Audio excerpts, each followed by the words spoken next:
ஓசூர் ரயில் நிலையம் அருகே ரயில் விபத்து. பெட்ரோலிய பொருட்கள் ஏற்றி வரக்கூடிய சரக்கு தொடர் வண்டி விபத்துக்குள்ளானதால் ஓசூர் ரயில் நிலையம் மற்றும் இருப்பு பாதை பகுதியில் குடியிருக்கும் மக்கள் அச்சம்.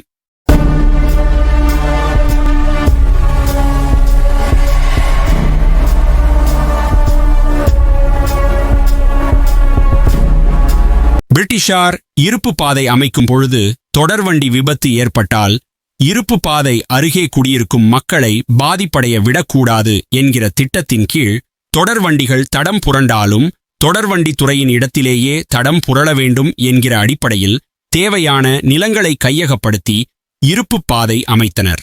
ஓசூர் ரயில் நிலையம் அருகே 1/2 கிலோமீட்டர் தொலைவில் தேன்கனிக்கோட்டை சாலை மேம்பாலம் அருகே எரிபொருள் ஏற்றிச் செல்லக்கூடிய சரக்கு ரயில் தடம் புரண்டதால் பரபரப்பு ஏற்பட்டுள்ளது. ஓசூர் ரயில் நிலையம் நோக்கி வந்து கொண்டிருந்த பெட்ரோலிய டேங்கர் சரக்கு ரயில் தடம் புரண்டது. ரயில் வலதுபுறமாக தடம் புரண்டது. இடதுபுறமாக தடம் புரண்டு இருந்தால் பெரும் விபத்தை இது ஏற்படுத்தியிருக்கும் என நன்கறிந்த வட்டாரங்கள் தெரிவிக்கின்றன. ஏனெனில் இருப்பு பாதை அருகே இடதுபுறத்தில் ஏராளமான வணிக நிறுவனங்களும் குடியிருப்பு பகுதிகளும் அமைந்துள்ளன. மேலும் சரக்கு ரயிலில் விபத்து நடக்கும் பொழுது பெட்ரோலிய பொருட்கள் எதுவும் அதன் டேங்கர்களில் இல்லை. ஓசூர் தொடர் வண்டி நிலையத்திலிருந்து 1/2 கிலோமீட்டர் தொலைவில் பெட்ரோலிய பொருட்களை ஏற்றி வரும் சரக்கு ரயில் தடம் புரண்டதால் ஓசூர் வழியாக செல்லக்கூடிய ரயில்களின் பாதை முற்றிலுமாக பாதிக்கப்பட்டது. சரக்கு ரயில் பெங்களூரிலிருந்து தர்மபுரி மாவட்டம் சிவாடி பகுதிக்கு சென்று கொண்டிருந்ததாக கூறப்படுகிறது. ஓசூர் ரயில் நிலையம் அருகே வந்து கொண்டிருந்ததால் ரயில் மிதமான வேகத்தில் வந்துள்ளது. இதனால் ஒரு சரக்கு டேங்கர் தடம் புரண்டவுடன் ரயில் நிறுத்தப்பட்டுள்ளது. சரக்கு தொடர்வண்டியில் மொத்தம் 52 பெட்டிகள் இருந்த நிலையில் அதில் 18வது பெட்டி தடம் புரண்டு உள்ளது. பெட்ரோலிய டேங்கர் பெட்டி ஒவ்வொன்றிலும் 8 சக்கரங்கள் பொருத்தப்பட்டுள்ளன. முன்பகுதிக்கு 4, பின்பகுதிக்கு 4 என பிரித்து பொருத்தப்பட்டுள்ளது.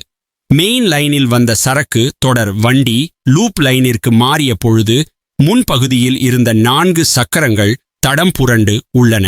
எச்சரிக்கை உணர்வுடன் இருந்த ஓட்டுநர் தடம் புரண்டு சுமார் 150 மீட்டர் அளவில் ரயிலை விரைவாக செயல்பட்டு நிறுத்தியுள்ளார்.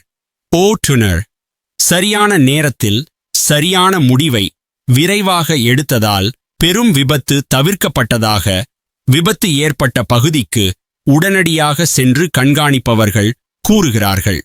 இப்பகுதியில் இரட்டை ரயில்வே தடம் உள்ளதால் ஒரு தடத்தில் மட்டும் போக்குவரத்து தடை ஏற்பட்டது. மற்றொரு தடத்தின் மூலம் ரயில்கள் வழக்கம் போல் இயக்கப்பட்டன. விபத்துக்குள்ளான ரயிலை அப்புறப்படுத்தி போக்குவரத்தை சீர் செய்யும் பணியில் ரயில்வே துறை ஊழியர்கள் ஈடுபட்டுள்ளனர். உடனே ஓசூர் ஆன்லைன் சேனலை சப்ஸ்கிரைப் செய்யுங்கள். பெல் ஐகானை அழுத்துங்கள். ஓசூரின் ஒவ்வொரு முதன்மை தகவலையும் உடனுக்குடன் பெறுங்கள். இந்த காணொளி குறித்த கருத்துக்களை கமெண்ட் பாக்ஸில் பதிவிடுங்கள்.